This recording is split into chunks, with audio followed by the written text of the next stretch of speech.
आज हम रेजिनल डाकिल की एक बहुत ही प्यारी कविता पर बात करने वाले हैं। इसकी खासियत ये है कि इसका टाइटल ही अपने आप में एक पहेली है। तो आज हम इसी पहेली को सुलझाएंगे और इस कविता के गहरे मतलब को समझेंगे। तो चलिए बिना देर किए सीधा उस पहेली पर आते हैं जो इस कविता के टाइटल में ही छिपी हुई है। तो सबसे पहला और जरूरी सवाल ये उठता है कि कॉन्क्रीट शब्द का आखिर मतलब क्या होता है। अगर ये समझ आ गया तो समझिए पहेली सुलझाने की तरफ पहला कदम बढ़ गया। देखिए, कॉन्क्रीट शब्द के ना दो बिल्कुल अलग अलग मतलब हो सकते हैं। एक तरफ तो ये वो मटेरियल है जिससे इमारतें बनती हैं, पत्थर, रेत और सीमेंट से बना हुआ। और दूसरी तरफ इसका मतलब होता है किसी बात को समझाने के लिए दिया गया एक असली पक्का उदाहरण। और मजे की बात यह है कि ये कविता इन दोनों ही मतलबों के साथ बड़ी खूबसूरती से खेलती है। अच्छा, अब कविता में बताए गए बगीचे पर आने से पहले जरा ये सोचते हैं कि जब हम बगीचा शब्द सुनते हैं तो हमारे दिमाग में कैसी तस्वीर बनती है। तो जब हम एक परफेक्ट बगीचे के बारे में सोचते हैं तो एक खास तरह की इमेज बनती है ना। सबसे पहले तो शायद करीने से कटी हुई हरी हरी झाड़ियां जो एक साफ सुथरा बॉर्डर बनाती हैं। फिर मन में आती हैं चमकीले खूबसूरत रंगों से भरी हुई फूलों की क्यारियां। और हाँ, शायद एक पारंपरिक बाड़ जो हर चीज को एक दायरे में, एक व्यवस्था में रखती है। मतलब कुछ ऐसा ही होता है हमारी कल्पना का बगीचा। चलिए अब मिलते हैं हमारी कविता के मेन कैरेक्टर से और उनके बगीचे से, जो कि हमारी कल्पना से बहुत ही अलग है। कविता शुरू होते ही पहली ही लाइन में हमें मिसेस जोन्स के बगीचे की सबसे अनोखी बात पता चल जाती है। घास या फूल पत्ते नहीं, उनका बगीचा पत्थरों से भरा है।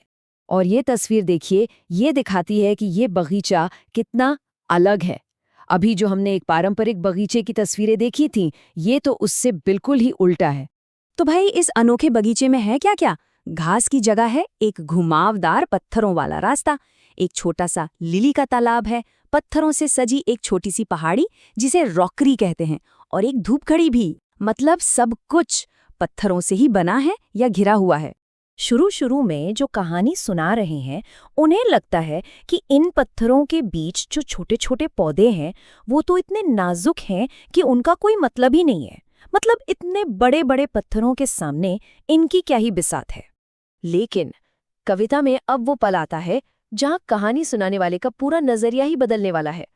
वो बताते हैं, हम खड़े होकर एक फूल के बारे में करीब 15 मिनट तक बात करते रहे। जरा सोचिए, एक फूल जिसके बारे में इतनी बातें हो रही हैं लेकिन वो कहीं नजर ही नहीं आ रहा। तो जाहिर सी बात है कहानी सुनाने वाला बेसब्र हो जाता है और थोड़ी उलझन में चिल्लाकर पूछता है, अरे भाई ये प्यारी सी चीज है कहाँ? उनकी आवाज में बेचैनी है क्योंकि वो उस खूबसूरती को देखना चाहते हैं जिसकी इतनी बातें हो रही हैं। और फिर आता है कविता का सबसे मजेदार और सबसे गहरा मोड़। मिसेस जोन्स बहुत आराम से जवाब देती हैं, तुम उसी पर खड़े हो। बस एक छोटा सा जवाब और पूरी कहानी का मतलब बदल जाता है। तो चलिए अब इस पूरी बात को कविता के टाइटल के दोहरे मतलब से जोड़कर देखते हैं। अब ये पहेली सुलझ जाएगी। तो पहला मतलब तो सीधा साधा है, मिसेस जोन्स का बगीचा वाकई में पत्थर और कंक्रीट से बना है। ये सचमुच में एक ठोस यानी कॉन्क्रीट बगीचा है।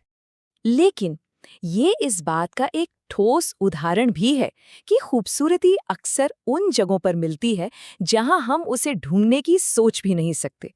और यही इस कविता का असली मैसेज है। तो सार ये है, एक ठोस उदाहरण के यहाँ दो मतलब निकलते हैं। एक तो कोई चीज जो सच में पत्थर की बनी है, और दूसरा एक विचार का एकदम सटीक उदाहरण कि खूबसूरती हमेशा सामने नहीं होती, वो अक्सर हमारे पैरों के नीचे ही छोटी छोटी चीजों में छुपी होती है।